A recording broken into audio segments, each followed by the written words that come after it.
Truth Frequency Radio Network. KTFRN. Worldwide.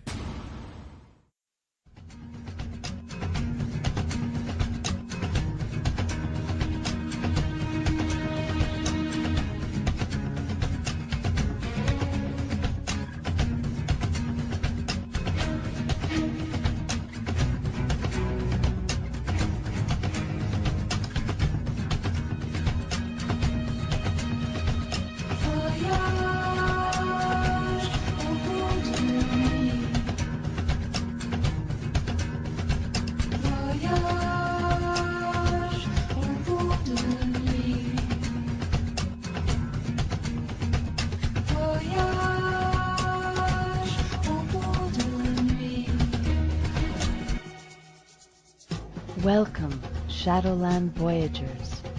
In the spirit of sovereignty and self-empowerment, we invite you to journey with us into the Shadowland. Let's rediscover, reclaim, and integrate the fragmented aspects of our individual and collectively held consciousness. Realize true freedom and restore authentic expression. Could it be the only way out is through the Shadowland? Good evening, Shadowland Voyagers. This is Sienna, and I'm flying solo tonight. Christina Grant and Elizabeth Hansen will be back with us next week. Tonight, I am going to be having an intimate conversation with Eve Lorgen. I am so excited to have Eve with us for a second interview. And so we were called together on this mutual mission to bring as much consciousness to where we are and the big picture and what we can do to achieve, as our dear friend George Cavasla says, our true and intended outcome this time. In my book, as many of you know, Stealing the Moon, I wrote about ancient Egypt with Akhenaten and Nefertiti and how these incredible light beings were co-opted by dark forces that succeeded in manipulating the energy of that time into a patriarchal paradigm that suppressed the feminine, the beingness, the true connectedness to the sacred energies of life, became a dominator culture that largely vampirized and harvested the human soul force rather than allowed it to unfold and realize its intended outcome. That was a time when there was a possibility of a true golden age unfolding on this planet, and it was co-opted. And this momentous day, we're beginning a new possibility. We have choice if we can truly see what we're involved in. I'm going to read a little bit about our guest, a little bit about the moment that we find ourselves in, and then we're going to launch into this discussion. I'm so honored and delighted to have you on the show tonight. Yes, it's an honor to be back. I look forward to this. Okay, so in my book, Stealing the Moon, I put forth that this is, in fact, a repeated pattern that an age of enlightenment, an age of true humaneness is trying to be birthed in the collective, and then it gets co-opted. You and I have both gone in depth with working with many people over many years, exposing the dark agendas, how they're wired into the human soul, how these maneuvers are actually being created. And in this time of a final battle in this 3D earth, I feel called to support you and to see that between us, if a new geist of that information can penetrate people's understanding, so that other choices can be made, so that we can, again, achieve a different outcome. So much information now is around this rebirth of humanity. How do we return to this deep reverence for the sacredness of all lives? We were just talking, actually, off air. You may want to share that with us, Eve. I wanted to read a little bit about who you are, though, because other people may not have... They may not know. No. So my guest tonight is Eve Lorgen. She is a dedicated counselor, a UFO alien abduction researcher, a teacher, a yogi. She began her pioneering work with alien abductees while earning her master's degree in counseling psychology in 1992. She also holds a BS in biochemistry and worked in the biotechnology industry for 7 years. Eve started a support group in 1994 in San Diego County, California, for experiencers of anomalous trauma and continues to consult with anomalous trauma clients worldwide today while living in Western North Carolina. She was a close associate of the late Barbara Bartholic, am I pronouncing That's that? correct, Bartholic, yes. And is dedicated in expanding the work of the late Dr. Carla Turner. Anomalous trauma is defined as traumatic events that are out of the normal range of human experience. These experiences may include alien abductions, near-death experiences, shamanic initiations, military abductions, mind control, spiritual warfare, demonic and psychic attack, cult involvement, and narcissistic abuse. Early on in her career counseling alien abductees, she discovered a plethora of unusual experiences that often accompanied those who reported alien encounters. The most prominent aspect of Eve's counseling and support is with those who are experiencing some form of alien or paranormal orchestrated love relationship issues, or what she calls the love bite. She's authored The Love Bite, Alien Interference of Human Love Relationships, and her latest book, can you give us the name? Oh, yes. The latest one is The Dark Side of Cupid. It's about love affairs, the supernatural, and energy vampirism. And it's actually much more in-depth on the dynamics of how that happens and who it happens through, and maybe what about why that happens. Well, we both talked about going to a big picture perspective to open up this dialogue. And maybe you want to share what you were just talking about, this time that we're in as you're perceiving it as well, Eve. I mean, I also am staying very much in touch with George Kavasalos' work and his recent video where he talks about the meaning of the processional equinox of March 21st, 2013, as actually the true ending of the cycle and the beginning and birthing of a new humanity, and what that means for the divine feminine. But also, what does it mean for us as humanity now? We're actually living in this myth as it's happening now and as it's unfolding. And we really don't know how it's going to go or where it's going to go.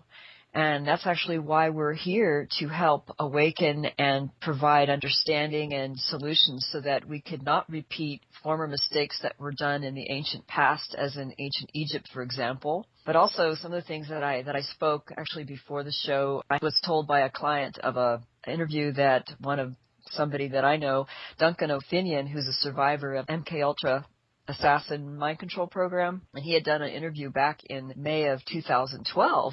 I didn't listen to this interview when it was being done. I just heard it this morning. And he was recapping that many years ago, he was trying to get in contact with the late Father Malachi Martin. And Malachi Martin, of course, is deceased and has been dead since 1999, actually a very untimely death. And I guess Duncan wanted to know about what Malachi knew about the Vatican's involvement on deep levels with basically the dark side and what they're doing and how they're manipulating things from that angle. And I suppose that Duncan wanted to share about what he knew with the MKUltra programs and how he understood how the dark side is really moving in through people through these mind control programs that turn them into slaves to carry out the agenda of these puppeteers who are working behind these puppets in the mind control programs. To make a long story short, Malachi Martin died a day before his scheduled visit with Duncan that was set up by his publicist.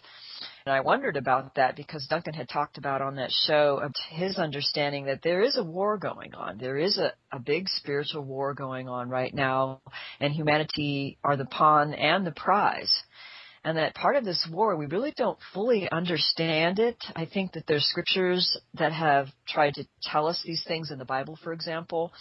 I don't think people understand the ramifications and what's really happening and how it's happening now, what we really need to do, what we need to do now to make sure that it unfolds in a way that's helpful for us and our souls. We don't know how it's going to play out. So basically, it's a war for souls and soul energy. And the dark side chooses to use different methods to harvest soul energy and feminine energy, by the way, to carry out its own agenda and a control scheme, which is basically the utmost in cosmic psychopathology in my view.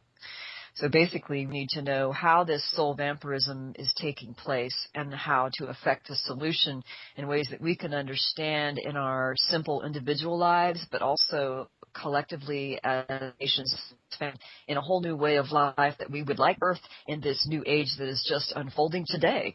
I think it's a real important show because many of the deeper dynamics of what I call spiritual warfare and soul energy vampirism, how the divine feminine was hijacked, suppressed, subverted, perverted, and used to provide the energy and the life source for this dark side to basically take over and complete its own agenda, which is like a synthetic false light patriarchy, which is complete psychopathology. There is no life to it. It's the end thereof is death for the humans and death for the human soul, as far as I see it. So anyway, that's all I really want to say about that and how we can explain how this happened, let's say in ancient Egypt with some of your stealing the moon story, and then how we can understand that today so that we could not do what was done before. I do also want to say that there are many people that agree with what's in Stealing the Moon and some people that really are seeing Akhenaten and Nefertiti, who are portrayed in my book as real light being, off-world Syrian, very pure beings that really did want to bring in a paradigm of higher dimensional integrity that was in sacred or in organic connection with life. And so I want to honor that vision that people hold because I believe that that was true originally at the beginning of that story. I carry some of the archetypal energy of Nefertiti. My book was written as research that unfolded in the community of people spontaneously through a period of many years. The different members of the community started spontaneously remembering. Then we found books that corroborated what happened. So I believe that the priestly caste compromised, that they were co-opted, that they did not see, as many of us who really have deep human hearts and a great love for humanity and life do not see a psychopath when they're coming to get us, because we don't understand that kind of cold-bloodedness that these psychopaths have, and that these alien races and multidimensional beings seem to be embodied in an inorganic field and need to feed off of organic life in order to survive. How they're set up. It's so alien to us that we don't see it coming. And Yes. That's a lot of what our show is about, is to help educate so that we do see what's right here, and then we can make choices. You know, whether we have all the exact remedies, I believe that our joint mission is in revealing with a surgeon's precision in some ways how this agenda had played out, how it wants to play out now, how it is playing out, because the truth does set us free. Just knowing, just being able to look, just being able to sense and see is a huge step in being able to create a different outcome. So just to dip back into Egypt, what happened as a result of these many years of sharing and then looking in books and literature and having the collective was showing us, was informing us piece by piece of what occurred. And it is all in my book, Stealing the Moon, as a creative nonfiction, as a story, but everything in there was based on what we actually discovered.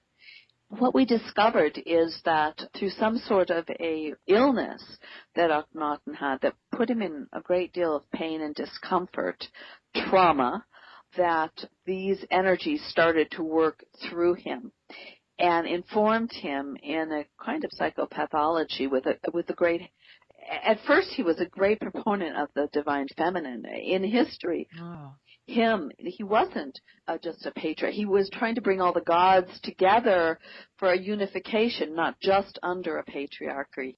He had these children in court. He loved art. He was bringing in a Renaissance culture and he was attempting to bring a new light or golden age.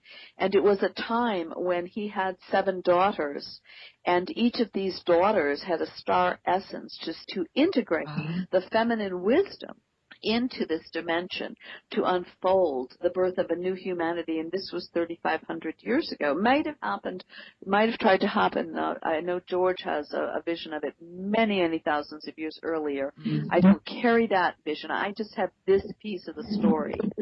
But what happened was, through incredible illness and pain, what was channeled through him was a great hatred of the feminine. And he went ahead to incest all but one of his daughters and set actually the blueprint for the pedophilia that today is being exposed in the Vatican and all around the world. This insane notion that through me you will receive a direct connection to God. The priestly caste programming, through me you will receive your connection to the divine. At the same time, we know there's been a lot of DNA engineering to cut people off from their own higher selves. And the whole idea of the hatred of the feminine, that life created this horrible pain, and it was all tied in with a lot of trauma. And we know in a severe state of trauma and stress, we can get off our game. We can see things in very strange ways. And we're going to break this down with some of your in-depth information, how they gain the roots and how they become living in us as us, how their agenda, which we don't see at all, just feels like huge unstoppable impulses to us. Akhenaten really thought he was doing a good thing. He still had he was all about serving the divine, rooting the divine in this three-dimensional reality. And he really thought that what he was doing was a good thing. Well, in a nutshell, it cast Nefertiti went down under this. Her tragic flaw was her own selfishness, enjoying her queendom and seeing this betrayal, and she went into a lot of reactivity, a lot of hatred.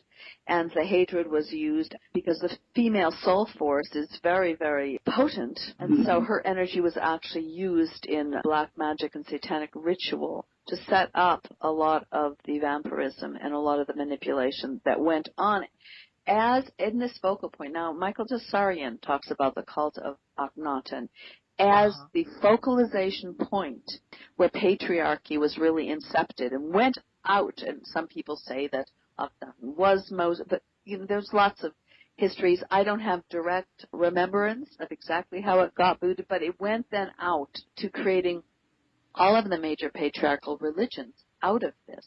So it was this massive takeover, and it was all in the name of an enlightened age. It was all in the name of God and the God Jehovah and this fourth dimensional demigod that is in many ways now through the Gnostic test that John Lash is revealing and many other scholars, Neil Kramer George talks about. It was a huge manipulation from not the true God of all the universes of life itself, but a false God that has an agenda. And this is so hard for us to face because many people are very deeply embedded in all of the dark synthetic and the light synthetic paradigms that are overlaid, that were given to us through incredible trauma and stress and pain and suffering as our savior, as our salvation.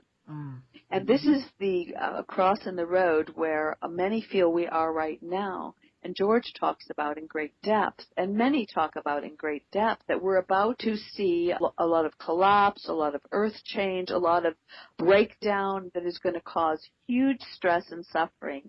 And in that, we are going to be screaming out for a savior again. And then these saviors are going to be part of the great harvest of our souls for those who buy into any of those programs.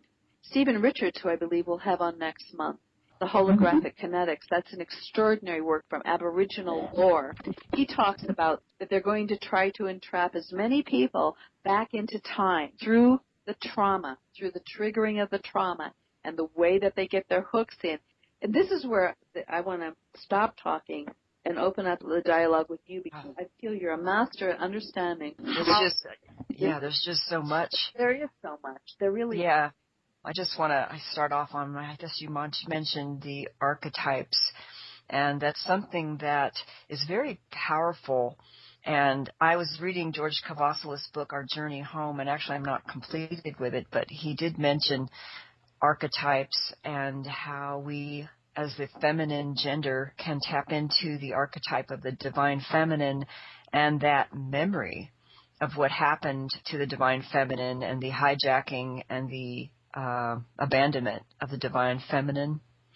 And that's something that I tuned into in my own, I can call it healing and recovery process.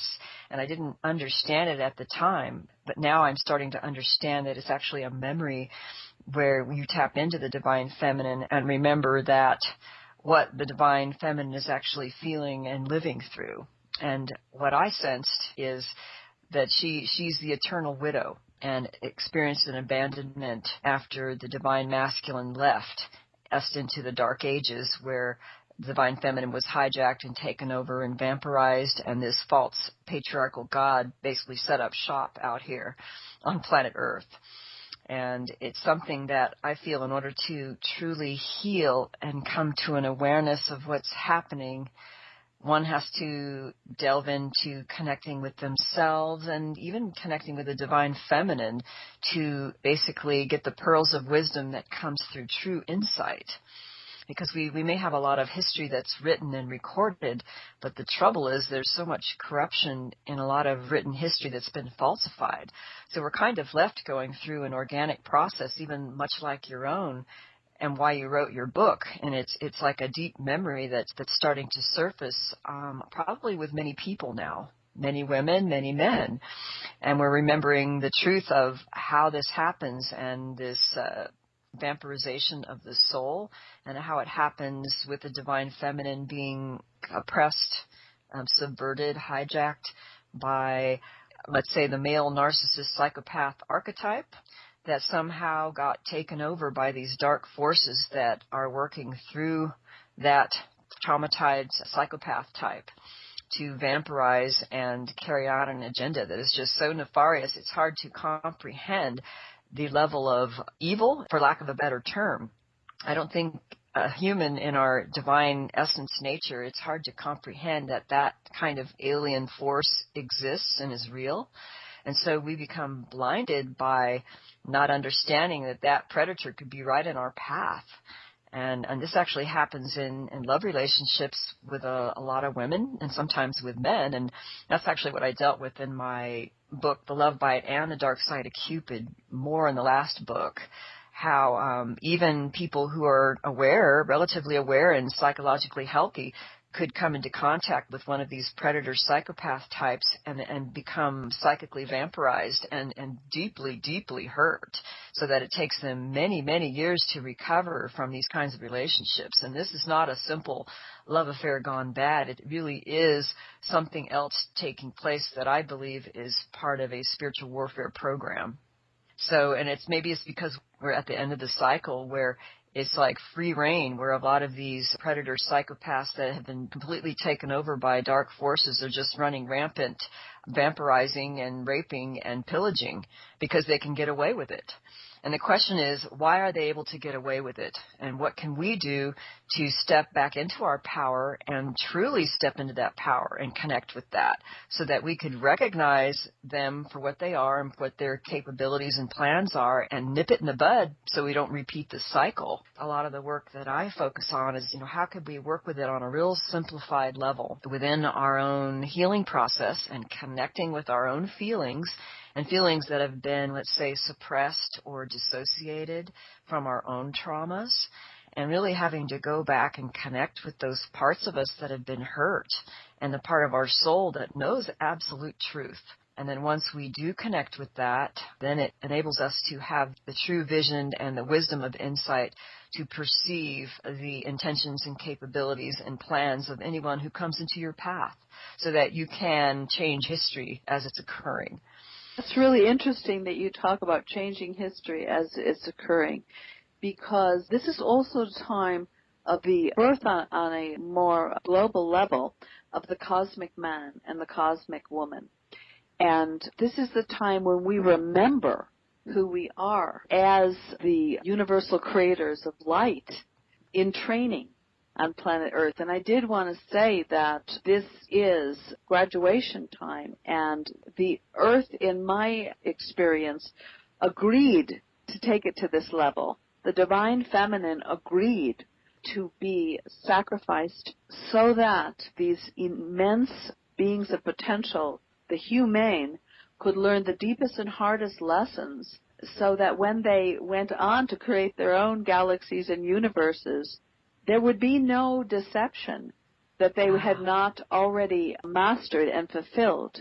Now is the time, with all the planetary alignments and the energy shifts being so directly aligned with galactic center, the photon belt, the galactic plane, the huge force of the feminine, now the change of era, the change of equinox, where the mother is no longer willing, or does she feel she needs to be in that position to allow us all the experiences of duality, all being the greatest and the best and the worst and the most horrible and everything, and those of us who have been here since the beginning, experiencing all the dimensions, all the realms, the plant realm, the mineral realm, the animal realm, all the levels, to gain this huge cosmic panorama of experience to be seasoned. So she's done this. She's done this, and she's ready to move on to a higher frequency and not be the womb of the battle of good and evil and all that entails, and all the suffering and all the pain. So now we are getting flooded with a possibility of a new story, however that plays out. And there are all kinds of predictions, whether it's that the 5D comes here or we go to 5D and beyond. Maybe nobody really knows. The idea is that it is not an accident.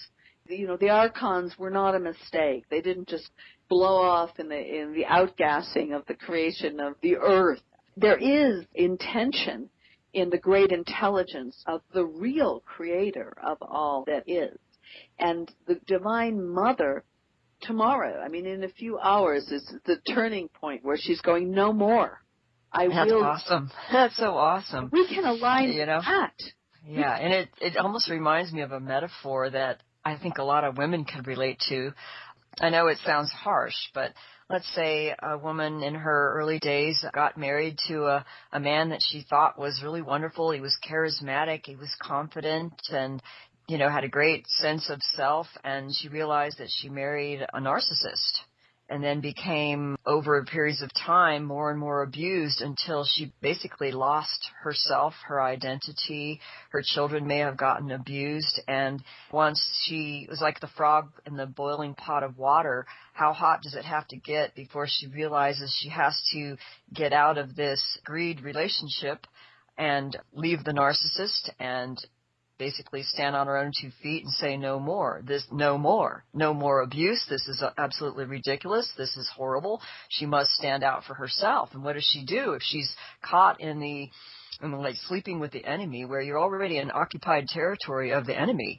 So just up and leaving is not always an easy option for, let's say, women who've been with abusers who are controlling and manipulating their finances, their home, their psychology, their car, everything, so that if they want to leave, they can't necessarily just pick up the car keys and leave. They have to plan in years and years to make their escape from prison. And I'm telling you, this is not an easy decision when you're faced with the reality of realizing that you've been sleeping with the enemy who has no love and does not know how to love and is a complete psychopath. I mean, use this as an analogy of what we are as humanity right now. We're in bed sleeping with the enemy, and we need to find a way to get out, but sometimes you have to do it in secret and in stealth and plan for many years and do it very wisely so that you could step into your power in ways where the dark side can be contained, so you could even gather a foundation of your own self and become safe. So sometimes you have to do it in secret or plan for many years. Yeah, and sometimes exactly. I see that is happening. It's just like many people, like whistleblowers, for example, who've realized the corruption and all these high levels of whether it's government or politics or the mind control Illuminati families, or you name it. Many of the people who have been on the front lines going public, they realized rather quickly that they were silenced or they were murdered or their family members were murdered. And so they had to find a way, how can we get this truth out in a way where people don't have to get their safety of them or their children compromised? And so it's the same with, let's say, a woman who's in an abusive marriage where the man literally, let's say, through his own weaknesses and traumas, maybe he became an alcoholic, went up in the ladder of an aerospace industry and got completely hosted by demons, is now molesting the children and has guns in the house and has friends in high levels of the law and the police department. So if you try to get help from the social service agencies, guess who doesn't get help? We're talking about this is the level of control that the psychopaths have gotten. So we have to say, when is enough and how can we get out of this situation? And how could we help support one another and create that safety and that compassionate presence and that containment so that we can step into a new world where we don't have to worry about being constantly in a warfare with these friggin' psychopaths. Yes, exactly. And I'm in South America. And I just did the Billion Women March, break the chains, and we had a rapist in the community, and wow. A bunch of us went in and sat in the office of the government, and what we've ended up getting is 16 more policemen, a new police station. I think we were already going to get that because there's a huge sweep for these guys to do another control takeover of South America. This thing with Chavez, lots of people believe he was killed. Almost every major leader who can look the Illuminati right in the face and see what they're doing is now have cancer in South America. And now they're bringing in the GMOs to change the Constitution. Wow. And so what we got, the psychopath is still on the loose, mind you. Yeah. 16 police officers who know exactly who he is can't seem to catch one young man, but they are now going house to house and checking all of us to see if our papers are in order. And so we have just unleashed a wave of violence and control against ourselves off of standing up in the face of our abusers. I've also been working with women here, and they've told us, please don't work with us overtly. You will make things so much worse. There's such a normalization of abuse in this whole culture where they're going, it's bad, but it could get a lot worse. Don't rock the boat. We've just lost our lease. We're getting thrown out of our place. And it was all about empowering the feminine. And the women have all sort of backed off because of what you said. They're used to putting up with it. Yes. It could be so much worse. Every time you do something, it comes down on you harder. So where is the path? The same model has happened with what I call victims of alien abduction and military abductions in particular, where I call the MILAB experience with women. And the earlier ones who are a little older now, who may be in their 60s or 50s, 60s, 70s, they were conditioned to be a lot more traumatized and a lot more victimized, to not speak out for themselves and are less likely to make dramatic moves towards whistleblowing or awakening or their healing process. And you have to kind of understand where they're at for what they've been through. You just have to have a threshold number of people, even if they don't speak out publicly and make a big thing about it, that there's enough people who understand and will do what I call passive resistance. And this is something that happened in France during World War II, during the occupation, that there are ways that there can be resistance and victory where it doesn't have to be a huge conflict. Because you have to remember, too, that the perpetrators and the narcissists and the psychopaths, they love the dramas and they love the fight and they love the conflict and they feed off of it. So we have to be really wise on how we're going to gain ground and freedom without having to make it a big battle, we're right, you're wrong kind of thing. And I've also noticed, and I am noticing, that they feed off of women fighting with other women. Oh, yeah, and they'll manipulate women to and disempower other women and to, I've seen the whole, you want to get off on that one. It's just. Well, I would like to get off on it just a tiny bit, but not too far, because we have a lot. I really want to break down as much as we can practical steps that the people who are ready to take on this challenge personally in themselves, what they can do, and we have our bullet points here. It is amazing to me the women usually take down the other women. They don't even need the men to step in. This is an interesting mechanism. When women gather, what actually ends up occurring in the energy.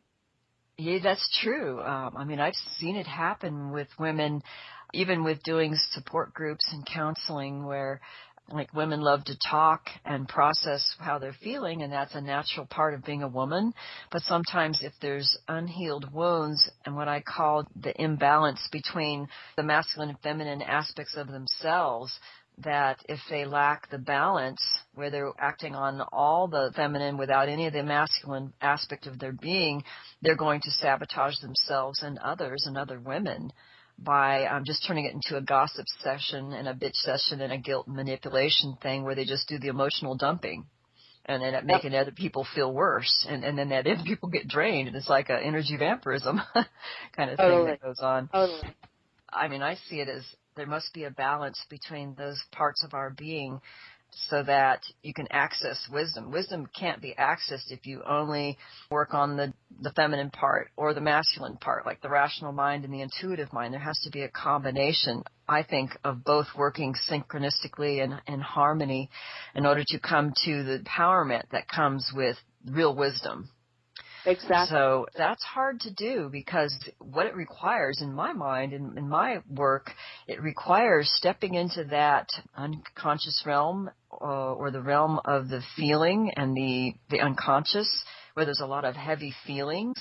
And you talk a lot about the dark feminine and what can be tapped into when we tap into that part of ourselves of unhealed wounds, and how unhealed wounds can take a life of their own through their own energies and intelligence and sabotage us, and how that happens individually and how that happens collectively. So we're working with like a huge collective imbalanced wounds, unhealed wounds in humanity and in the divine feminine as well. Yeah, and this is another thing that we don't realize, that we are these universal creators of light, these cosmic beings that have a collective unconscious, that have these archetypal realms that are potent, that are informing us of the whole history of humanity and what got co-opted and the huge traumas that were imposed upon us eons ago that we have in our memories that are battlefields that are still raging inside our souls. So we act them out completely unconsciously. This is why it's so important to get in touch with the archetypal realm, both the positive potential, which has been sabotaged, and which can chart a path to freedom and sovereignty. All our unrealized potential is there, and all of this trauma that we are so allergic to facing because it does feel like a sinkhole, these sinkholes that just take your house, your family, your dog, your everything, and just, quicksand into eternity. We are terrified to face the level of pain we carry. And It this is. Yeah. And I think women tend to feel it more deeply, and that might be because of the divine feminine is more resonant in the feminine gender, that I think a lot of women are feeling much more than maybe what's even their own pain, in terms of we just tap into, like we could tap into the archetype just by tapping into the depth of our own being. You get to this collective level. I talked about that a little bit where I tapped into what I call the eternal widow aspect of the divine feminine, who was basically raped and shamed and devalued and minimized until she turned into a homeless dog bitch. And I tapped into that archetype and, what she is and what she became, and how we need to actually tap into our own grieving process until the light shines with this divine, compassionate, spacious presence, which is really the dawning of wisdom, and that you actually have to go through these levels of where the trauma, whatever the feelings are, going through the levels of that until you get to the root and the core of your being, which is really the divine essence of compassion and wisdom. And that is very empowering. But to get to that place, you have to go deep. And that means going into some of these deep feelings that are really uncomfortable from having been traumatized, not only in maybe a current lifetime, but something that you might be holding from other lifetimes. And just to make another point, you talked about even in other lifetimes, we tap into this trauma that we keep playing out, even in our lifetimes, that we're replaying these old unhealed wounds. I've had clients who've been what I call the MILAB experience, or even alien abductions, but more of the MILAB people, where they were able to tap into their own healing journey and discover that the way that they were accessed in this current lifetime, this body, was because of a former trauma that happened in another life where they encountered one of these non-human interdimensional type of entities or false gods, where some kind of contract was made or forced upon them, where there was trauma, and then that soul part was basically hooked into by these dark gods, and from that point forward, every incarnation after that, they were basically playing out that dark god's agenda because part of them was stolen or some kind of contract was made. I think a lot of these contracts, personally, just from listening to the stories that I've heard from people, it's not like, oh, you just sign it over and it's all conscious, and, it's more like you're forced under deception and torture half the time, so that it's really not a fair contract, if you ask me. No, it's not fair. And it's so embedded in not wanting to face that pain again that we can't see it because we don't want to swim back in through that horror to get to it and pull it out. So it's quite clever how that works. Yeah, and it is, the dark is not intelligent, because waging a war against the true creator of all that is seems doomed to fail. However, they are exceedingly clever. And, I have seen in many people and myself the brilliance of how the patterning of the soul through the trauma gets to be isolated, or certain qualities that are not attractive, or certain personality, so that person is alone. And the aloneness, you get vampirized. It's awful. Unstoppable. Oh, and the whole alien abduction program, and of course all the MK Ultra that goes along with some of the MILAB programs. I mean, it's designed to create people who they're so traumatized and affected by it, not only the trauma, but by the programs they install, to stay isolated or to have behaviors that push people away because of the unhealed wounds or because of programming, so that it's a double-edged sword. They stay isolated, and then when you try to break out to explain and find support, you're further traumatized by the conditioning of the mainstream and even medicine and psychology and media, that they don't accept that these things are real. So there's a further re-traumatization that happens that prevents healing. And so we could see how clever the design is by the perpetrators of these programs and of the trauma, is to actually prevent the healing, which gives us the empowerment to basically heal and to become who we are, and to basically say no to the perps, and they're out of here. Exactly. So, and also I've noticed that when because one needs to become transparent to heal, one needs to develop truth and trust and transparency, and have all your cards on the table and be able to be vulnerable and open up your heart and share your feelings, whether that's the pain and if you've been on the deep journey right down to the core, that's reverberating in your field. It's transmuted. Oh, yes. That if you go out with that in this culture, in this artificial construct that people are all hooked into, whether they've been in these super alien abduction mind control, because everyone to greater or lesser degree is there, then they will punish you for who you are. Your feelings will be threatening to them. You'll look like a weird freak. They coach you because they will project all of their shadow stuff will be coming up, because they'll feel it in your field, and you will become so threatening to them, that if you try to do anything deep with a group of people that have not engaged in this process, you will be scapegoated and crucified. And that's the other way that they get you. That's why Dieter Doom, in his book, The Sacred Matrix, and all of his 30-year experiment with creating community, and Tamara, and all of those people, these really deep-thinking German, incredible old souls. I spent a summer over there in Tamara in Portugal with them. They basically said, forget therapy. you get people into this place where they know the cure is being open and trusting and truth and transparent, and then you help them rip all that body armor and all their defense, and you send them out into the matrix, and they will get shut down again. They will get re-traumatized. You have to have some kind of safe havens, whether it's even where people can actually live in this new energy if you're going to actually help them step by step getting there. So that's the other piece of it. It's you know, a big piece. Yeah, it makes it seem impossible. And this is It does. They want it to seem impossible. How could that possibly? Why would you even bother doing that and then have to live in this world? So more and more the buzz is community, and people are going off into places like where I live, and still they haven't taken the journey into the Shadowland, so they can't really do it yet together. So it all needs to come together.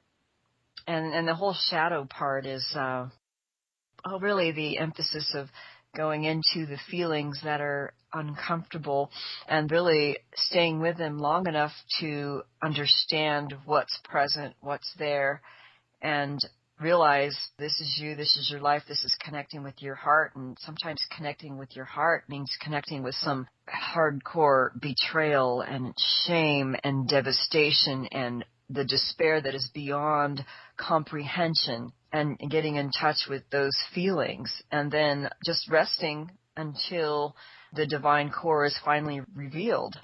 And then when that takes place, then that person who goes to the shadow is able to be present with others in places that they're still afraid to go to, that they don't even know, and they feel it's unsafe. But, there's therapists who can only get to a certain level of depth because they haven't gone to that depth in their own process. And it's not necessarily because they're not good. It's because sometimes I think many of them just don't have the depth of experience to go that deep because they haven't lived it, and they just can't comprehend. I realized that myself when I was a therapist, and I was many years ago. I had a Center for Human Potential in San Rafael, California, called Stepping Stone, and I'd been at it for about a year. And I sat down one day, went through my whole card catalog, and I recognized that every single person I had taken through, and I was doing in-depth primal therapy at the time with other things, they would come and spend a month with me at a 15-acre ranch and go really, really deep. But what I realized, and Aisha helped me to realize it because she spent a summer with me and she showed me, they all went just as far as I had actually gotten. Because she spent a summer with me, they just popped out the other side of every place they were stuck, at which point I closed shop and went off to live with a castle in Spain to understand from a brilliant female avatar, how we work with feminine energies to get through that. But it's so true. Every therapy, although they can be brilliant to a point, they're going to shut you down right where they have been. Yes. That happens. It's the depth of where you're willing to go and have been enables the spacious presence for someone else to do their healing work. And that's not easy to do, especially in alien abduction where you're dealing with some really high-level forces or demonic forces.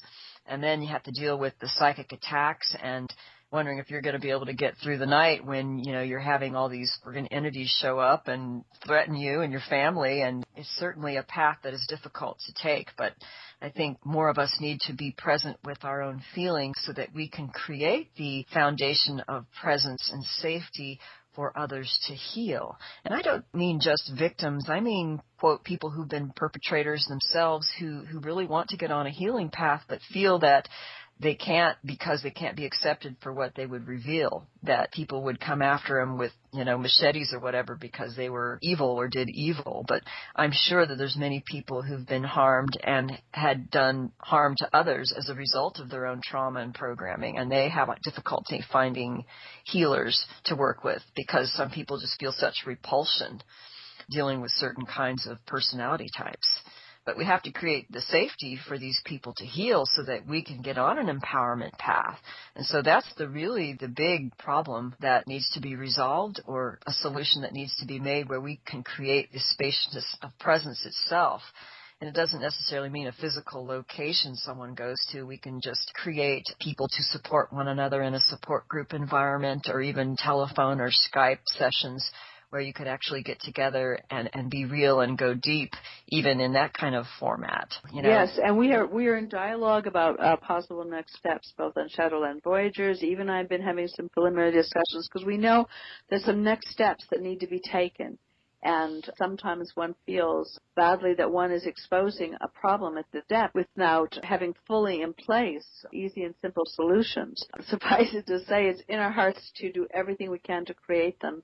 And in the near future, these spaces where you're not the therapist with all the cute little answers or formulas, right, or do these 3 steps or do these tapping on your head and everything goes away, but you have to go beyond all the paradigms, all the constructs. Oh, and that's so hard. I mean, I'm curious how your work with Asha was and how you watched her work and felt in her presence, and how could you explain her work? And I don't know, it sounds like she had such a quality of an immensity of that divine feminine presence that was so loving and nurturing and powerful that it's sometimes hard to explain when you're in a presence of somebody like that. Well, and also she had the Kali aspect. She was all about the love. She knew what it would take, but she was also infuriating to those of us who were contracted to darkness. And she would stop at nothing to move through this stuff. And she would put herself to tremendous challenge to break through things. And she would put us in if she saw something, and she'd try all the gentle, loving, kind, supportive, healing ways. I mean, she was very organic. Everything she did was about returning us to our organic flows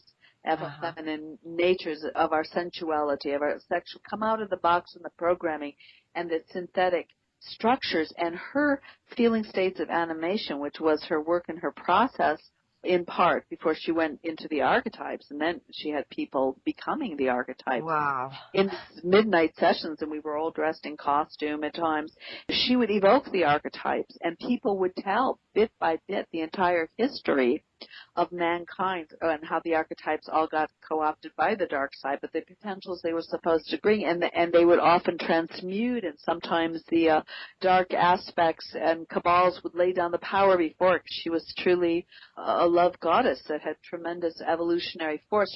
Her greatest work that she did for all of humanity was help make conscious all the manipulations in the 12 archetypes. So, yes, which is a fascinating work, and there we have that information to be.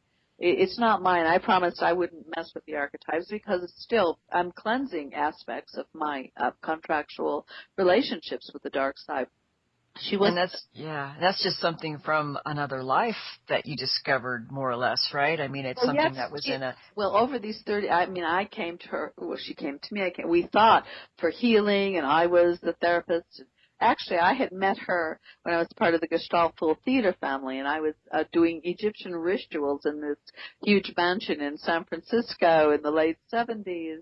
And she saw me perform, and she was amazed by the energies I was channeling, because I have an organic capability of moving these feminine energies, and particularly the dark feminine. Then I went and I visited her in Santa Cruz, where she had this amazing organic house in the Santa Cruz redwood forest. She was just so beyond. She was completely psychic, do psychic readings for anyone alive or dead. With incredible accuracy. She came to the Fool, gave everybody a card. Everything she did was accurate. But when that disbanded, I went off and became a therapist. She went off to England and was ushered into very high levels just instantly, and given people's practices. And then we met, and then she came to Stepping Stone in the summer and showed me a healing beyond anything I saw in the United States. And she just blew my mind with client after client. And I realized I was in the presence of the goddess, and I needed my high priestess self, the part that could see the structures of the unconscious. My analytic mind, my intuition was quite highly sharpened. Wow. But, of course, there was the whole story of the dark side in my whole thing with Egypt. That wasn't even conscious at that point, that would sabotage. Oh, okay. And then there was a deep disconnection with my female soul that, of course, I had to go through the dark feminine to even get to that. So that's when I was completely drawn to go live with her in Spain, and I did for 3.5 years. And in this castle in Spain that Miguel Serrano also lived in, and he wrote the record of 2 friendships between Hermann Hesse and Carl Jung. And it was the point, one of the most powerful points for alchemical work of the soul on the planet, This is where this huge black cloud over the lake of the castle came and entered her, and Oh, no. that point, and it was the archetypes of the collective. Oh, whoa. And from that point on, every relationship she had would reveal that people would become the archetypes. Of course, so she was a true cosmic woman in that she was doing a clearing on a cosmic level. And I had connection with her for 30 years. She intimately helped me create the book Stealing the Moon. And once we recognized that I was her nemesis back to Egypt, when she was the daughter, she was Shamora in the book, she was the daughter that stood up to Akhenaten and Wow. said, oh, I will not give my soul essence to be vampirized by these demigods that are working through you. I see what you are, and I will be true. See, Aisha was one of those amazing lights that never gave in to the patriarchy. Most of us recognize, okay, they've taken over everything. If I fight them, they'll kill me. Right. Do a good job and be a part of them. Most of us did that. But there were a few. She said this time she died at 60 years old. It was the oldest she ever lived. She held the sacred feminine as a force on the planet over and over, and she came back over and over again to hold this pure force. So I was in the presence of that, and the community was, and most of us did everything we could unconsciously to destroy her. Well, it's almost like how what we see, I mean, I see this from my work with alien abductions and the mind control and the nefarious forces that are working behind them, and how these forces will basically move in people and take them over and manipulate their behaviors to sabotage a truth teller, a whistleblower, someone in their healing process, or in the love bite, for example. And it appears like it's unconscious on their part, but it's like a force moves through them to carry out its agenda against the truth. Exactly. Every single one of us, her children included, the dogs, I mean everyone, every one of us hit a point. One of her exercises were ultimately, how are you going to destroy me? Because she went through it with all of us. She was such a cosmic woman because she gathered her ancient enemies. Well, we were attracted to her. Part of us wanted to move towards the light and make this conscious. Part of us were still fulfilling our agenda to destroy her. She knew that if it didn't end in love, these battles go on and on through time. Wow. So she was willing to take that on. She gave me so many pieces of what it means to be a loving, a feminine soul because I was her arch villain. I mean, I was a huge pain in her butt for most of that time. It was incredible, the patience she had and the love she exerted while I was demonizing her the whole. I mean, it's a complicated thing. We'll be right back. Stay with us, everyone.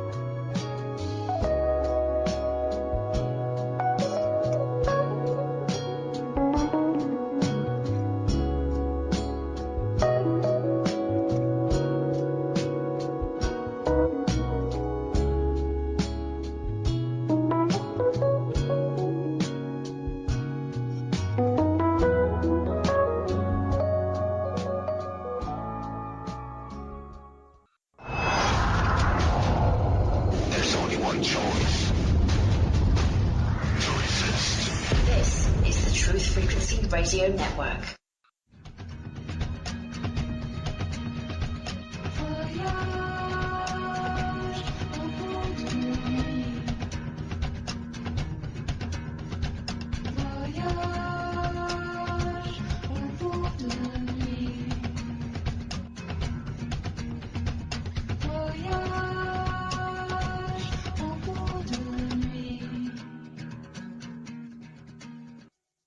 Welcome back, everyone. This is Sienna Leah, and I'm here with Eve Lorgen with episode 20 of Shadowland Voyagers, The Shaping of Human Destiny by Making Conscious Invisible Forces Impacting Our World.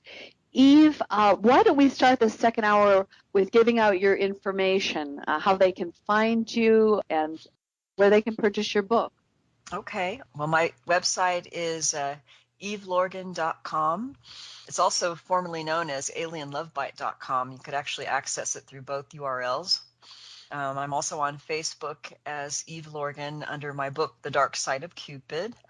And both my books are available through Amazon.com, Barnes & Noble. Dark Side of Cupid is also available through Keyhole Publishing. And they're both in ebook, Kindle version, or hard copy. So you've got both versions to choose from. And I think I'm on Twitter also, although I do more posting on Facebook. So Fantastic. and just wanted to remind the readers that not only did I write the books, but I also keep up with the blog, and I do sessions with people that involve, counseling process, communication skills, and also some hypnotherapeutic work that is kind of shamanic in many ways. And so we've talked a little bit about that, but just to let the people know that I do work with people and who've had anomalous trauma. Yes, and anomalous. Let's define what anomalous is. This means extraordinary. Yes, I'd say it's something that definitely falls outside the norm of what people consider, regular daily life issues of why they'd go to a counselor.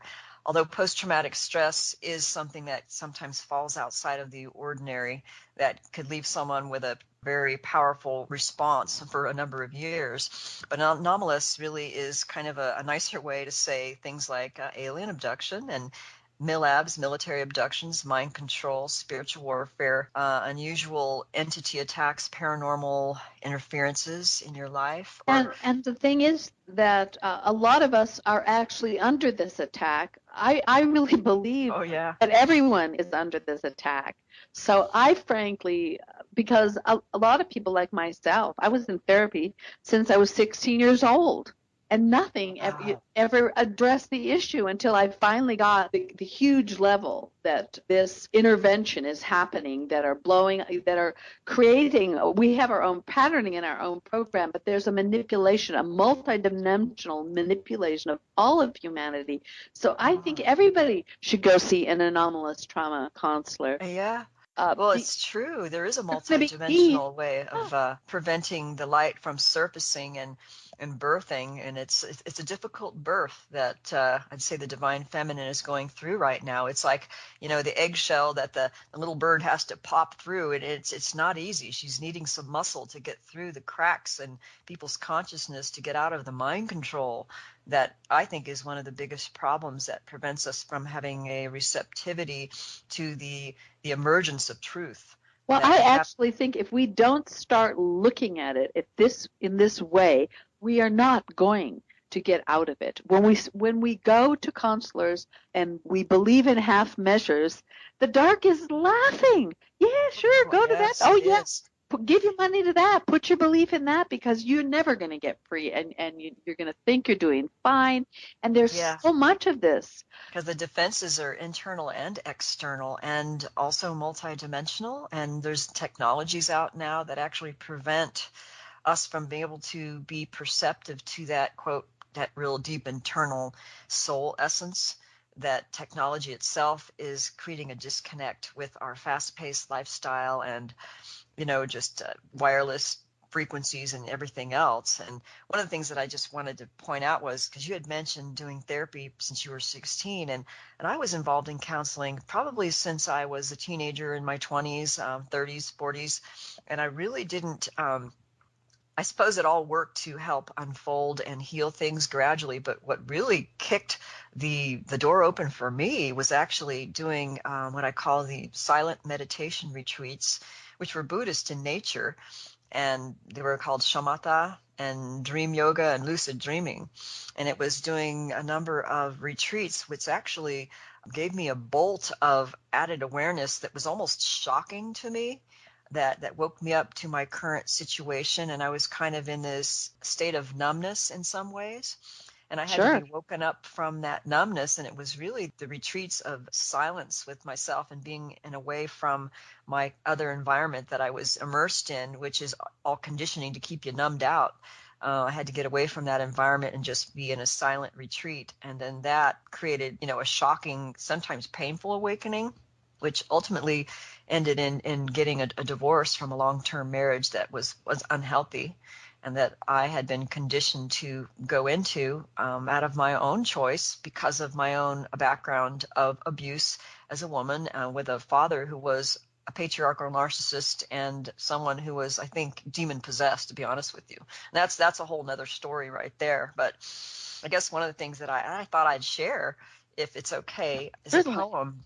And I've written a lot of poetry throughout my life, And poetry has been a way for me to heal and to tap into the deeper part of myself and feelings, which helped tap into what I felt was like the divine feminine oracle of wisdom, which was my empowerment to launch from after I was able to connect with that through poetry. And so people may have different methods of connecting with that through whatever art form. Some people are more into the music or different methods of tapping into the soul essence. So this was my method. And I'm just going to give you a little story before I tell you the poem. The poem is called Breaking the Curse, and I wrote it on, I believe, Christmas. Actually, it was Christmas Eve or Christmas Day in 2007. And that was following kind of a revelation in something that happened as a result of my divorce and all the uncomfortable feelings related to that. So it was basically like being kicked in the teeth from people who I thought were friends that had these other beliefs about me, which were completely false. That I don't even want to get into the story because I don't want to talk about that. It was just something that spawned a poem. So I'm going to read that poem for you if you like to listen. And it's Great. called Breaking the Curse. And of course, we're trying to break the curse in a larger way also, breaking the curse of oppression of the divine feminine. And so this is what was revealed to me. Breaking the curse. I walk on all fours. I lick my wounds. I am the homeless dog bitch, roaming the tombs. Sauntering to and fro, entering yogis' dreams I go. Reviled and exiled, mocked and feared, my outer actions and beliefs appearing weird to those in the illusory world in which they are reared. I break the curse with my canine jaws. I dig for the truth with my furry paws. My message is the song of these words. A veiled secret unfolds to be heard. We are the curse breakers. From the depths of grief and utter despair sprung forth a tear of compassion with an incandescent stare. My lack of convention unravels the lies, the abuse, the secrets, the tortured muffled cries. Fear not my appearance of the homeless dog bitch, the superstitious seeming evil selfless witch. From where I've come and where I'm to go, only the most courageous of survivors know. Together we encircle to break the curse. Oh, God, thank you so much for that. I got emotional. I always do. Sorry about that. No, please don't apologize for that. This is authentic, and that's what we're all about, is being that transparency and sharing what's real. And it doesn't invalidate our wisdom or our ability to show up in our left brain and be coherent. It's all part of what needs to get integrated. It's all part of what we're talking about. I Yeah. really applaud your courage, and I thank you so much for sharing that.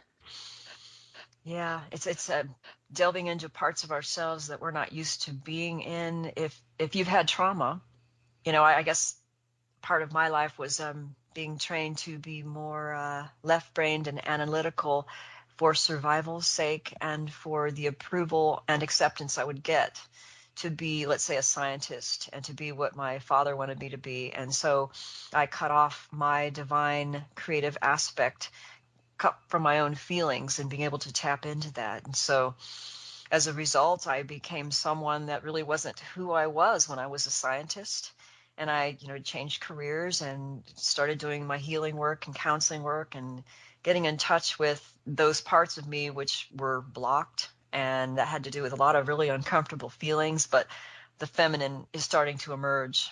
It's a hard place to be. And in our patriarchal society, we're really not valued. That's not really valued as important. And we've kind of talked about that before, as really being one of the obstacles to healing, even in a larger collective way, because there's so many aspects of what's considered from the divine aspect or the feminine aspect that's marginalized and ignored and made invisible and not Yeah. important. Well, And yeah. even on radio shows and in book sales, I'm telling you that even as someone who's been in the field, quote, of ufology, where, what they want is the nuts and bolts and they want the drama of the experiences of the people. And then they want, the hardware and the science behind it. And that's what's important.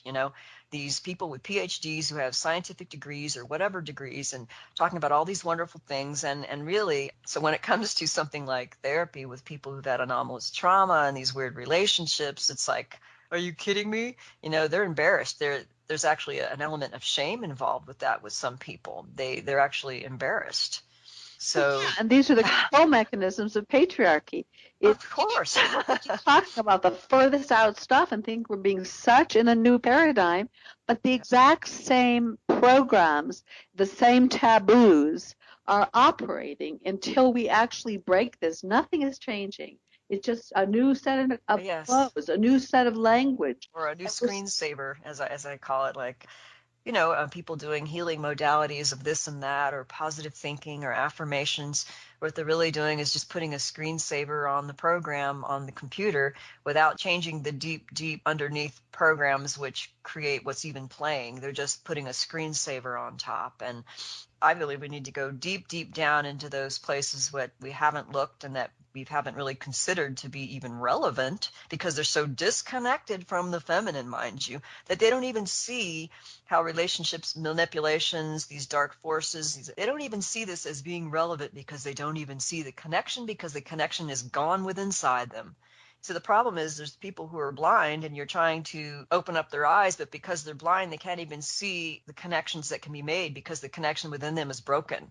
So it's up That's to what us we're to, up against. That's what we're yeah, up against. And exactly. right now, even in this alternative media, we find this kind of thing. Certain people will not come on this show with fantastic information. But this show is inevitably revealing people who have a moment of tears or talk about their intimate life story. And we're not trying to do that, but we're holding an authentic space because we're three women that are working to go deep and free ourselves and make this integration as you are. So there's a field created, and the hungry souls of people who want to create more authentic expression are jumping out, and other people are shunning us because Yes. they don't want to be in that. It's Yeah, scary. we're not putting anyone down. I'm not trying to polarize men bad, women good, feminine good. It's not about that. It's not about our egos being right or we have a method that works or they don't have a method, because then it's all the same garbage all over again. Yeah, right. But it is about opening up our eyes so that we can see what's happening, because until we really see the depths of this, we are going to be pawns in the game as it's getting. Yeah, We are pawns in the game, each yeah, and every one of us. We would not be in this dimension if we hadn't agreed to be pawns in the game. However, it's gotten so convoluted that it's very hard to extract oneself at this. yes. It's the disconnect is getting hard to reconnect with that divine core soul essence unless we're given the space and the time, the safety to do that. And our lifestyles are turned into more and more struggle and survival, and so that you can't rest into the safety to even access it. And that's the danger point that we're in now, I think, at this point in time, and how we can create that safety even in the midst of chaos, and how we can create that presence and that field of presence around us, that divine wisdom. And Well, that it's is really true, and that is a very good question. How do we create that? We've talked about, I know you do your own individual work. We've talked about creating even those fields of safety in small groups that come together on the internet as long as we have access to it, to just hold a field and then keep making conscious what is disrupting the field or what can't show up in the yes. field, and going, and in a very simple way.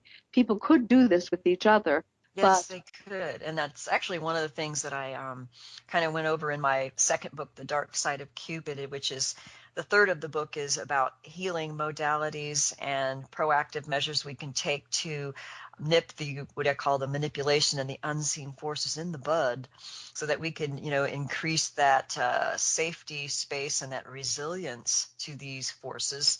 And one of them is compassionate communication and learning what that is. It's also known as nonviolent communication. It was created and made popular by Marshall Rosenberg. And he's got several books out on that. And I trained with someone actually locally in Asheville, North Carolina, who runs groups for compassionate communication. So I do give some examples in my book about how we can communicate in such a way that we're not coming off blaming or criticizing or judging the other person. And then it also requires that we're able to be vulnerable with what our feelings are and what the needs are beneath those feelings. and we come up with, let's say, an observation, a feeling related to that observation, the needs that are beneath those feelings, and then perhaps a request of the other person in a way that's non-judgmental or blaming to remediate a situation where there's uncomfortable feelings being provoked by a certain person's behavior, for example. And so what I've done in my own personal work and with clients is to take that a step deeper by doing this compassionate communication process deeper inside. We call it inner empathy, where you literally create that spacious, compassionate listener, observer to the parts of yourself that has those feelings and usually unmet needs, and to create the reparenting process while you're being gently guided through to those parts of the shadow self that really need the healing. And then once we can, do this with ourselves and with others, it makes it easier to be present with others who don't know how to communicate, or others who are judgmental and they don't know how to actually have relationships. And it's amazing to me, after learning this method, how many people really don't have a clue about what's real relationship. What is real relationship? A real harmonious relationship where actually both people are equally respected. And that's actually quite rare because, Well, yeah. it is, because also until we are in connection with our authentic self, which means a voyage down, in my opinion, to the bottom of the shadow to reconnect with life force, Yes. beyond contractual energy, there can be no flow of energy. And the flow of energy is what connects authentic relationship. Oh, yes. Oh, yes. It's amazing how if that course doesn't happen, we see that more often than not, and how it manifests in this compulsion to, quote, steal energy from others, or the constant need to feel like you have to always have someone else's attention or their energy or their approval. And this happens with someone who has multiple unhealed wounds and low self-esteem, or they've been traumatized. And of course, I talked about that in the book, and how to tell the difference between, let's say, an emotional vampire who just has simple unhealed wounds and they're not really connecting with that authentic life energy force.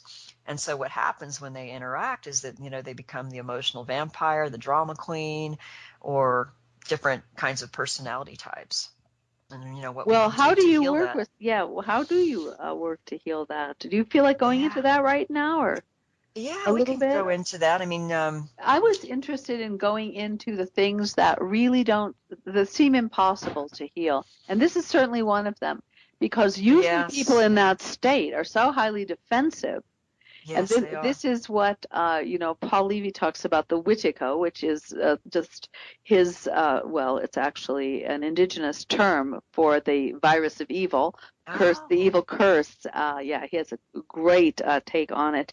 And he says when you are taken over by Witiko, oh, you have no idea you are, oh my and you will gosh. defend it to the nines. And if anybody says, you're really off base and you're really channeling a lot of negativity or whatever, that you will go, what are you, out of your mind?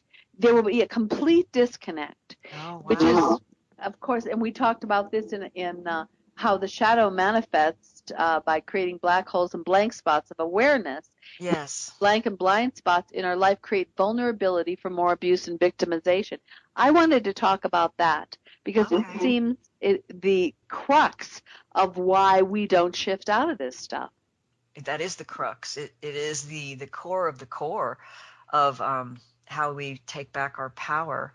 And, the difference between tough love and the super goddess person like Asha, who can be so loving and so wonderful and so patient that, it makes you think like it's impossible. But I guess some people need to be confronted in a kind way on how their behavior affects others and how it makes you feel.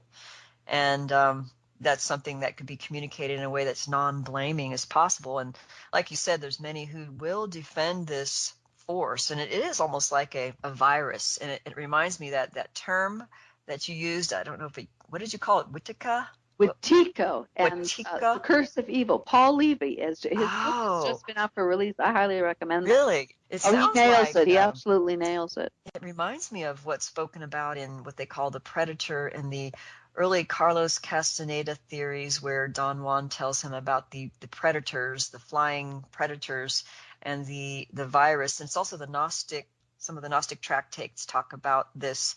They gave us their mind, and their mind of the archons is like a virus that is embedded within our own minds and the way that our minds operate, especially when we're disconnected from the divine core essence, which kind of operates on a non-dualistic way. So I think everybody has that in them at some point, and why I feel like it's so important. I keep making this point over and over again, even in my private conversations, on how important it is to connect with the divine soul, heart, intuitive part of us, and not over rely on the rational, left brain, analytical male aspect, which is usually overvalued, and most people are functioning in that place, or forced to in this society, especially men, and how that actually is a weakness that will prevent the healing and empowerment that needs to take place. So it's a way of being able to allow that divine intuitiveness to rebalance appropriately. It doesn't mean it has to be more powerful than the rational mind, but it has to be as equally powerful. And the trouble is the blindness and the disconnect by someone who is so totally in their left brain, rational mind, masculine outer world functioning. They don't know what they don't know. They literally cannot perceive clearly and will make decisions based on over-analyzation, as I call it, by reducing it to black and white thinking and throwing the baby out with the bathwater. And we see this with a lot of really brilliant people, actually, and how to work with someone to keep bringing them back. And it's like a meditation process. A meditation process, let's say, where you focus on the breath. Only the breath, or maybe a simple looking at a flame or something. And our mind has this ability to keep wanting to run off into thoughts, into thinking. And it's like, rein it in, come back to the breath, come back to the breath, come back to the center, come back to the heart. And so you have to be kind of like a meditation taskmaster to keep reeling them back into the heart in a way that is comfortable for them, but you have to not allow them to defend and escape all the time. And that's where it takes like the tough love and the tough taskmaster sometimes to keep people on task to stay in the heart. And that's part of the inner empathy work that I talked about before. And then that will help train one to keep going back into this place to reconnect. And you have to keep doing it over and over and over. So, and it takes time. I mean, some people, you have to have the patience to know sometimes it takes them many, many, many years to be able to connect and come to realizations, and to allow them the time they need to come to that place. And so all you can do sometimes is just to be present, to plant the seed, and whatever is that spontaneous wisdom coming through you to act or say something in such a way to create a space for them to get into that place. Sometimes that's all you can do. You can't perfectly heal everybody. And I think wanting to do it quick is like the Western world's way of wanting it quick, wanting it all, wanting it now. You know, we want these really quick processes to cure them in one hypnosis session. And, you know, if someone's ready, that can happen. But more often than not, what we need to do is we need to create a spaciousness and a conditioned way of being and relating, which allows them to create that in their own life. So that is like a counseling presence and compassionate communication, and, you know, bringing them back into the heart, and just creating that presence. So that's what I feel is a good solution. And it may not be perfect and as quick as we'd like, but perhaps there's other things that you've perceived in your experience with Asha and others where you just saw magic happen, literally. Well, it's interesting. I did see working with desire. I mean, I understand the Buddhist thing. I mean, there are many paths. The Buddhist thing, even though I do meditate some now, and there's a Buddhist center here, and I find that quieting and making that commitment allows the inner where I can process and do things, but just trying to come to a steady void isn't that effective for me. Okay. For me, it isn't. For some people, maybe it is. But yeah, Aisha was a genius of female intelligence. And so her method, she would do these feeling states that would, like, you can stand in front of the mirror with a candle, and you can say, I like myself. And every time you say it, you have the direct intention to feel it. You say it with the feeling. Yeah. You don't try to disengage from all feeling. And you allow, this is emotional enlightenment intensive work, because your feeling nature would then take you on the journey through all of the trauma and the potentials until you reached a steady state. And you would heal everything along the way, and it would happen organically, led by your higher self. By just every time you say it, I like myself. And, you know, a lot of times originally you say, you go, I don't like myself at all. And maybe for 46 of the 55 minutes, all of that inability to like yourself comes up. She believed that the way that this anomalous trauma is locked in our body is through successive attacks and traumas that have energy, that everything has energy. This is the big secret. What are the dark ones feeding off of? They're feeding off of our psychic emotional energy. Why did they demonize the feminine? So that we could not embody it and lift the frequency. We push it into the unconscious, where it's just roaming around like the Stevie Wonder song, Evil. Why have you taken so many souls? They're lost and wandering free. Our emotional body and our psychic force, our sexual, our sensual, all the feminine beingness aspects are lost and wandering free, disembodied. That's their food. In the unconscious. That's why they want it there. So her work, her emotional enlightenment work, is bring that back in. And you do have to release. For every act of creation, there's an act of uncreation. So if you were left in an incubator at birth for a month and you were crying and screaming and tortured, it doesn't mean that you spend a month doing this. Maybe you spend an hour and a half doing it. With the new energies, it's clearing very, very fast. Its Divine Mother will support. But you move through the energy. You move every time you say, I like myself. And then you feel the little baby. You feel her womb. You feel her about, I like, and it keeps coming up. Because your own unconscious, that part of you that has had to be dissociated, is reintegrating and it's coming back into your body. The inner child is restoring herself as a part of your field, because this is all the fragmented parts coming back in. This is the female enlightenment is self-love. It's a whole different process. I don't mean the other process doesn't work. Any process that you're super dedicated with, because it's interesting. I don't know if this is getting off topic, but I remember I was working with a Indian shaman, and I mean one from India who worked with a lineage that was from a matrilineal lineage. And I guess it had to do with aspects of Kali, but he talked about how only women could traverse the underworld and all the different elements of the goddess in the underworld, and that the only way that the males could do that was if they had access to feminine menstrual blood, or doing this with another female shaman.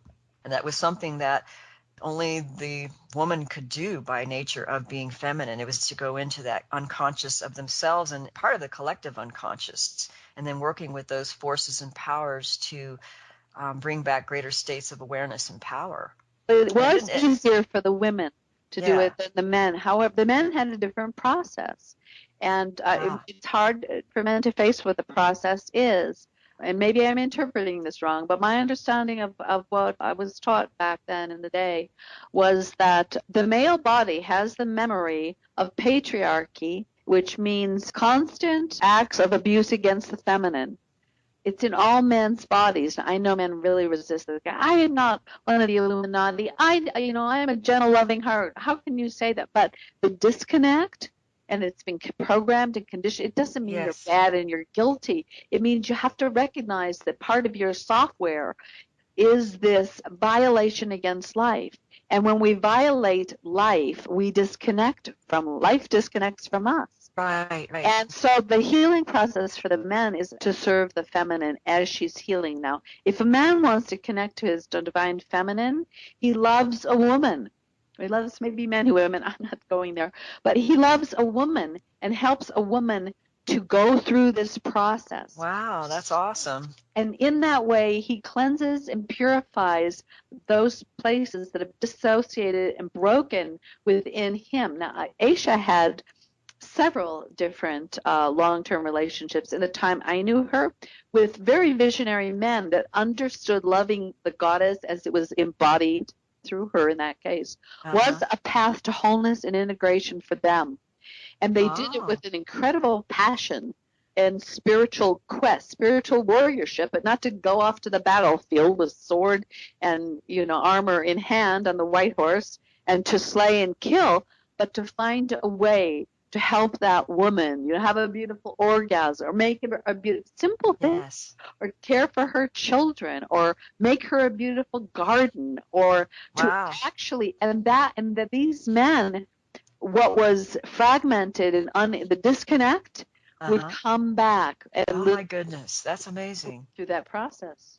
Oh, that's a good point. It reminds me of, I don't know if it's a Cherokee saying or proverb or Iroquois, but how in their tradition the man's job was to protect and nurture the woman, and it was the woman's job to bring the man to his soul, to that connection. And it kind of reminds me of that process. And really what I'm thinking right now is how can we as, quote, aware women help men come to that place without them feeling like they're being blamed or criticized or less than, and so that they could joyously return to a place of really desiring to protect and nurture and help women go through this healing process so that they could reconnect with soul essence as well. I mean, that's difficult. That's a challenge.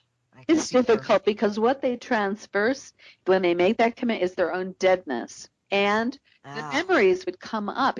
I've written about it in Stealing the Moon with Shimura and her men, because that was all that was true stories of Aisha and her men. I wrote that with Aisha, of what they would do with her, and that when they would get into the stream of connectedness, the cellular memory, both of the archetypal and the personal, would come up, but they would have to be willing to keep going through it.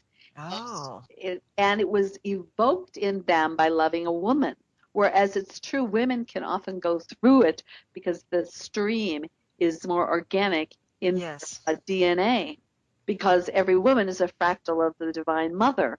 And even though we've abused it and sold out to the construct and also have that part that we have to transverse back to, it's a different process. It is. And it's like the hero journey, for example, of a man versus a woman is kind of reflected in that healing process that you talked about, that we really do have unique and complementary methods of returning to the divine essence and living that hero journey. That for women, sometimes I think it's to pull back sometimes and not give away themselves so much, and to set further boundaries so that they don't become abused or taken advantage of. Whereas men may need to give more and to...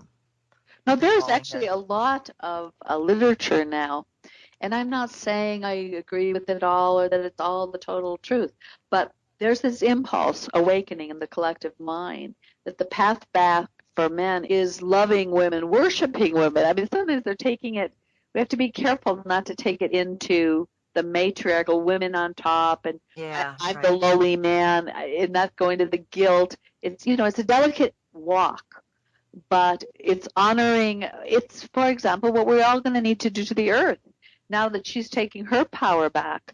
How do we live in harmony? How do we make amends? Do we, we go through a process of grief and seeing the destructivity and admitting the full extent of our complicity with these agendas that have been destructive of life force. That's step number one. We have to face the evil with it. We all have a predator aspect, an abuser aspect. So we own Confessions of a Dark Sister. We own the darkness. Mm-hmm. And then we make our prayers and our amends to the Divine Mother. And we say, I have been all of this, and I wish to return.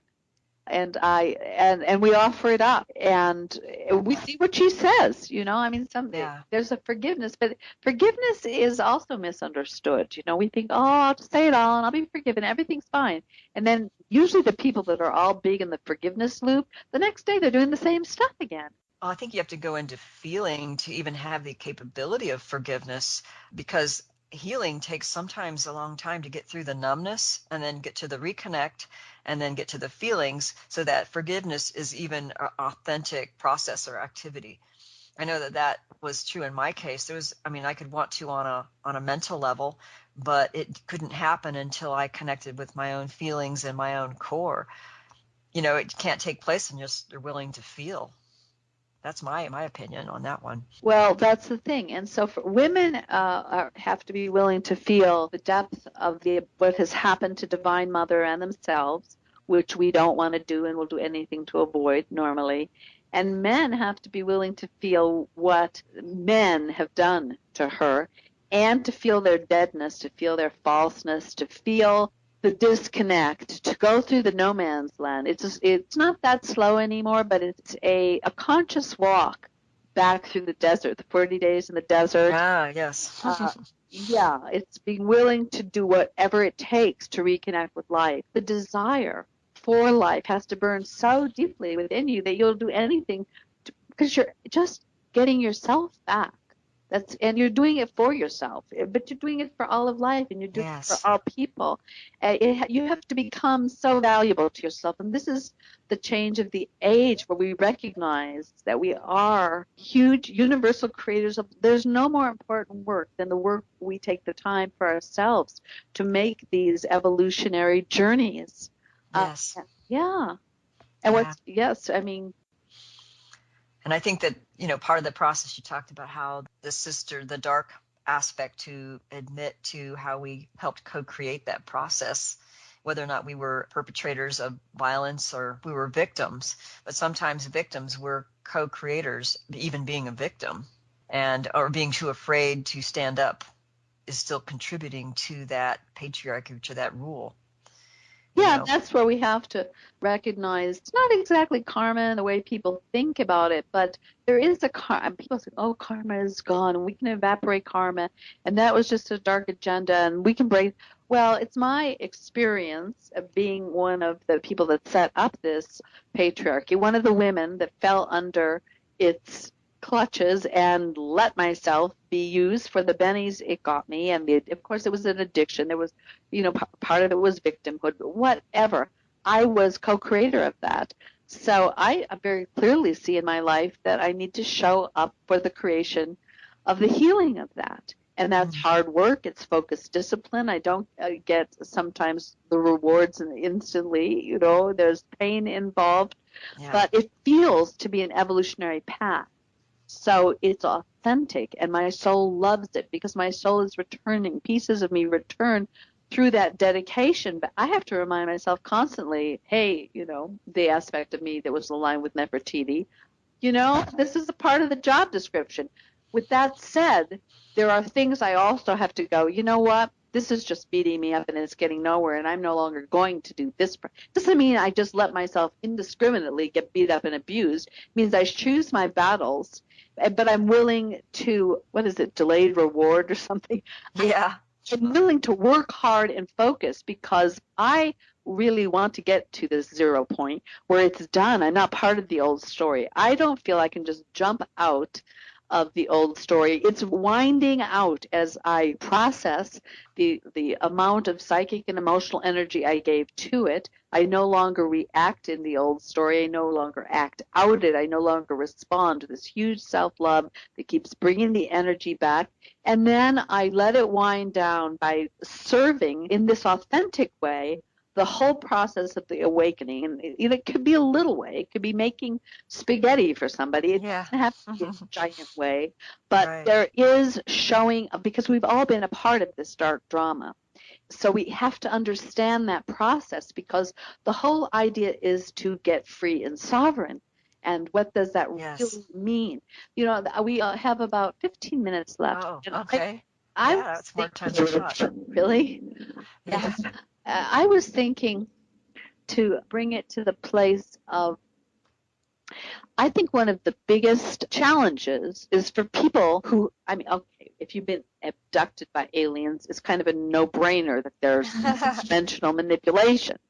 But if you are just being mind-controlled by interdimensional reptiles and vampiric races that are just feeding off of your trauma, and you're just an office worker, just there, you don't know that this is going on at all. How do you get aware of that level of it. Now, some people say, oh, it doesn't matter. Just become yourself and all of that just goes away. I think it takes a certain amount of humbleness, like, eating crow, so to speak, to face, what's happened and how it's affected one's behavior and belief systems, and to suspend beliefs and just be willing to go to places that are really uncomfortable. And it's kind of like, the ego wants to think it's special, and you're spiritually evolved and you're in with the positive ETs and you couldn't possibly be mind controlled and it's your mission to do this and do that. And I mean, I've seen all kinds of dramas play out in people's lives. And to me, it seems a lot of lack of healing,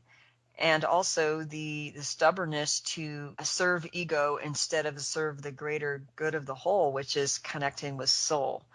So I think people need to make decisions on whether or not they're going to let go of their importance of ego and identity and how they appear publicly, and then just go to do the healing work and to really be humble enough to know how this has affected their lives and how they believe. I mean, people have entire businesses and belief systems and radio shows and God knows what based on belief systems of these ETs who they're channeling, and they're all wonderful, of love and light, and it's a big con job, a lot of them, if not most. And so it takes someone being willing to, like, oh wow, man, this may not be what I thought it was, and this is really eating a lot of crow to face this stuff. So most people are not willing to go to that place because there's not only pain there, but there's, the ego, the reputation.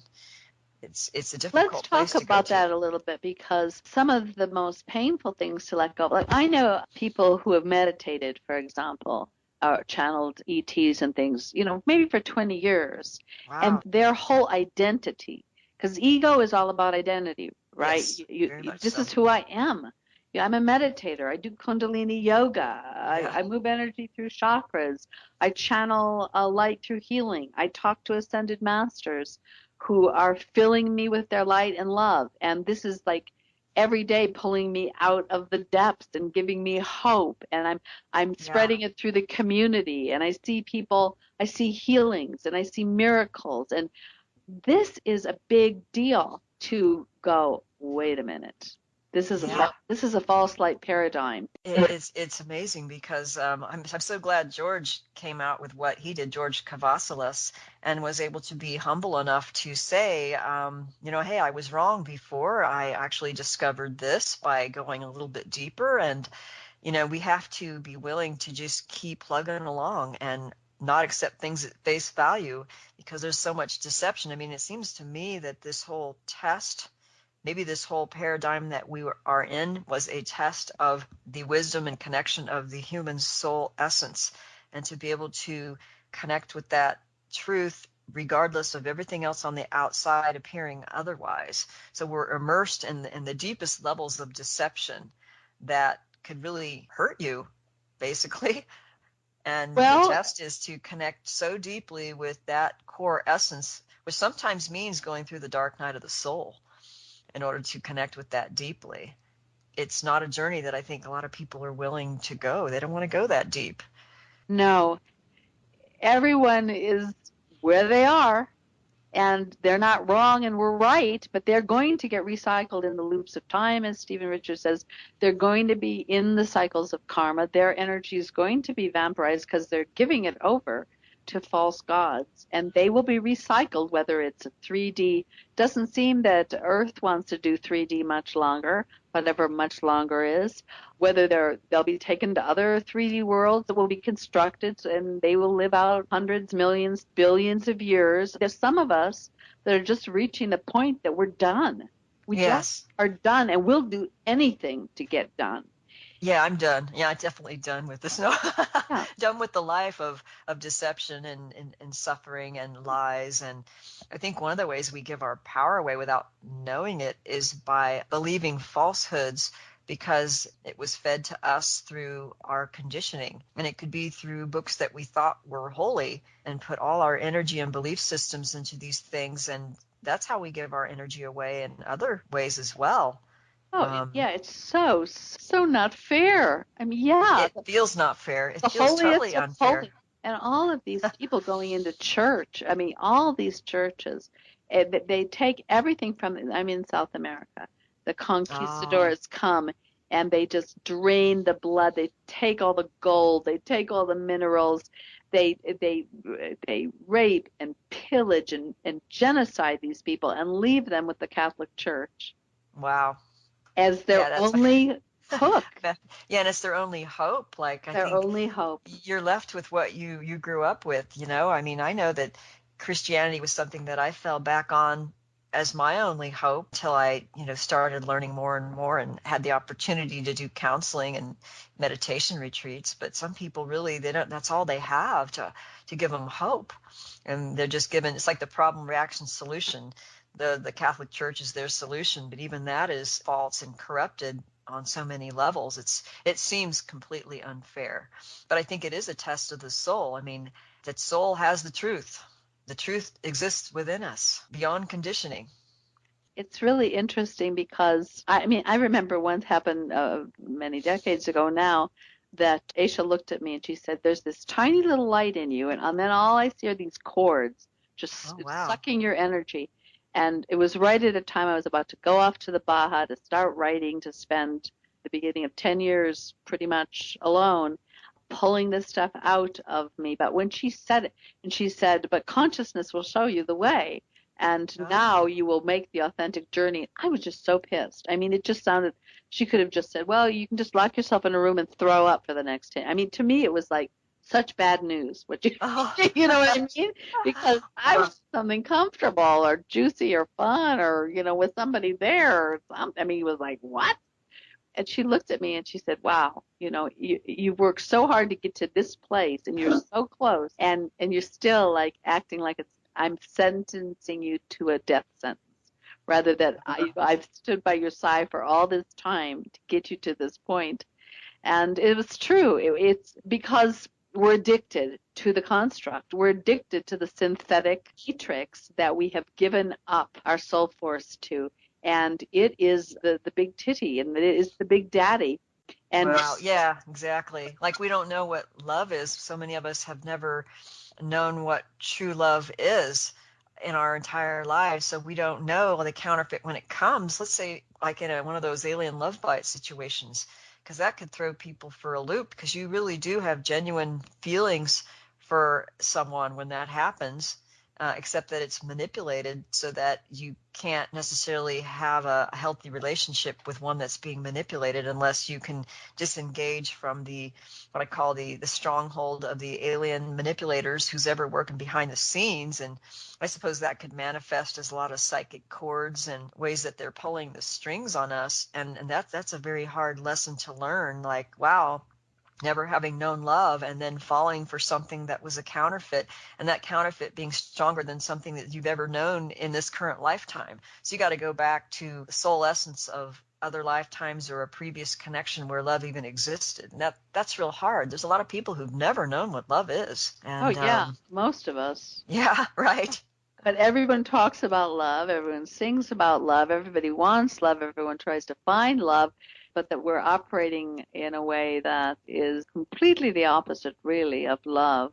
What's Yes. out there, it's hard to face because it's like, well, we're just little children in this garden, and certainly there's good things to be and to learn and to do in this construct. It takes a real soul maturing to go, wait a minute, this is the veil of illusion. Everything here is vaporizing me, distracting me, and challenging me out of Yeah. this true return to the essence. So it's Boy. very, very hard to face. It's, what do they say? This is the maturation point for humanity. I'm Yeah. hoping it's, Mother Earth is done, and if it's true that this is the end of the cycle, to really observe and really tune into what Mother Earth is going to do. That how is she going to respond to saying, no, this is enough, this is the end of this crap, now there's something new. How will she respond through us and in her own earth change process? It'll be interesting to see how that plays out. Well, it Uh, is. And, did you hear the Alex Collier report on Wolf Spirit Radio with JP? no, tell me. Apparently, the brown dwarf is heading our way, dragging behind it an entire universe of debris, and that's going to still cause massive earth change. And he couldn't give an exact date, but he's talking about the summer, early September, Wow. where, massive sorts of the kinds of things that have been predicted. And I'm not saying that I know for sure this will happen, but I do sense that we are so deeply embedded, we are so deeply addicted, we are so deeply asleep that there will be millions, if not billions of us that will be awakened. Yeah, being forced awake, so to speak. Yeah, I'm afraid so. If this is triggering things in you and you go, great, now what do I do? Shadowlandforum.com Oh, is yes. our forum, and it's an incredible place where people are going through this process and sharing it with other people.